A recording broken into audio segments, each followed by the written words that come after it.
Hey everyone, today we are jumping headfirst into a really fascinating and, believe it or not, an incredibly consistent fictional universe, the Aux Continuum.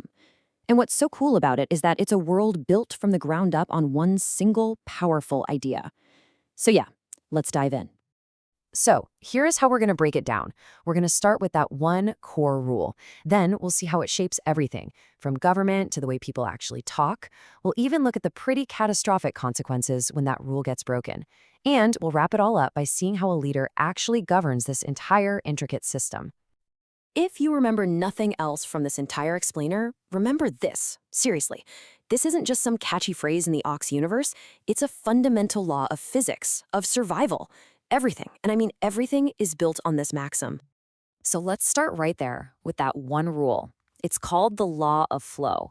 And it's not just a philosophy, a way of thinking. It's a physical, mathematical constant that literally governs all of reality.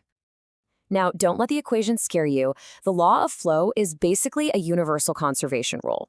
All it really means is that for every single creation, there has to be a balancing reflection. Every action causes a countershift somewhere else, making sure the entire system stays in a perfect, dynamic equilibrium. Nothing ever happens in a vacuum. And this is just brilliant. You've got these two forces that keep that balance, code and anti-code. Think of it like a cosmic call and response. Code is what builds, enacts, and creates stuff. And in response, the universe always comes back with anti-code, which undoes, recycles, and balances things out. This duality, it's in everything, from how laws get passed all the way down to how atoms bond together. Okay, so you have this fundamental law of the universe. How in the world do you build a government on top of that? How do you run a society when you know that every action you take is going to be met with a balancing reaction from the universe itself? Well, you build your entire political system around that very principle. This right here is the prime axiom of their government, the Agamemnon Concordat. You can think of it as an ethical firewall that's built to prevent tyranny. The government's job is to manage large-scale systems, communes, states, markets, but it is absolutely forbidden from messing with the consciousness of an individual. Now, to manage systems that complex, you need someone who can see the raw, unvarnished truth in the data, someone totally free from politics or bias. And in this universe, that person is known by a really powerful title, the last honest statistic. But this person isn't just a number cruncher. No way. They operate at this wild intersection of hard math and the metaphysical laws of the continuum. Their role is to balance practical economics with, the very fabric of reality. And that brings us to their official title. This is the controller, the head of the Federal Bureau of Control. Their job isn't to be a politician. It's to be the ultimate guardian of statistical truth, the stabilizer of the entire system. And their responsibilities are, well, they're staggering. They prevent corporations from getting so powerful they literally warp reality. They stabilize markets and supply chains, and they use this device called the control glove to interact directly with raw data streams. So think of it this way. If a central bank chair makes a mistake, a market might crash. But if the controller makes a mistake, reality itself could tear apart. The stakes are just a little bit higher. All right, so we've seen flow in physics and politics. But what if this principle was so fundamental that it shaped the very way you speak? Well, in the Aux Continuum, it absolutely does. Communication itself is a living, breathing system. It's called breathling, and it's a somatic language, which is just a fancy way of saying it's tied directly to the body. Specifically, it encodes the entire concept of time into the rhythm of human breathing. And this is just so cool. To talk about the future, you literally inhale as you speak. To talk about the present, you sustain your breath, holding it steady. And to talk about the past, you exhale.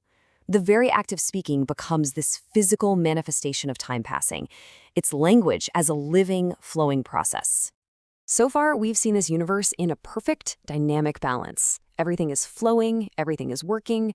But that brings up a pretty terrifying question, doesn't it? What happens if the flow stops? What happens when this single, universal rule is broken? No, really, think about it for a second. In a system where movement and balance are the same thing as life, what is the alternative? The thing that prevents this total collapse is something called the Y engine. And you can pretty much think of it as the heart of the continuum. It pumps the lifeblood of reality through all the different timelines. and it maintains the pressure that keeps things like identity, memory, and even probability itself stable and distinct. So, if the W engine stops, if that cosmic heart stops beating, the consequences are absolutely catastrophic. The pressure between timelines just collapses. The transfer of information and energy fails. An individual's identity literally fractures. The whole system just falls into this state of absolute static undeath, known as necrosilence. Stagnation is quite literally death.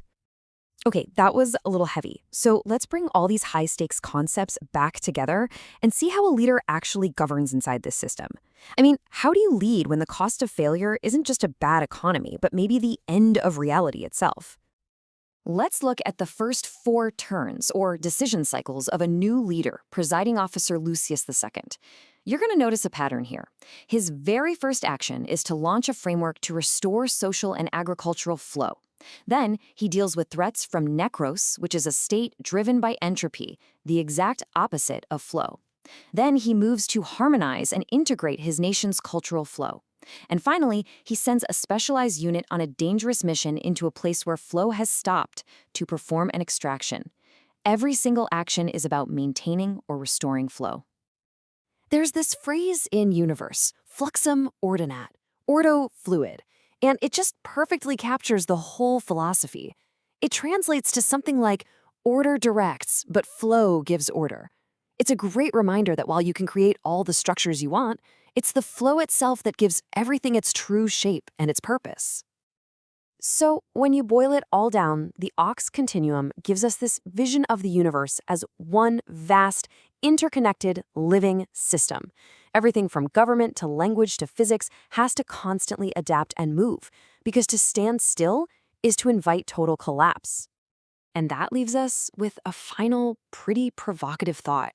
If you were to take this principle and apply it to our own world, our governments, our economies, our social systems, and you judge them by their ability to flow, to adapt, and to self-correct, which of them do you think would actually survive? Something to think about. Thanks for watching.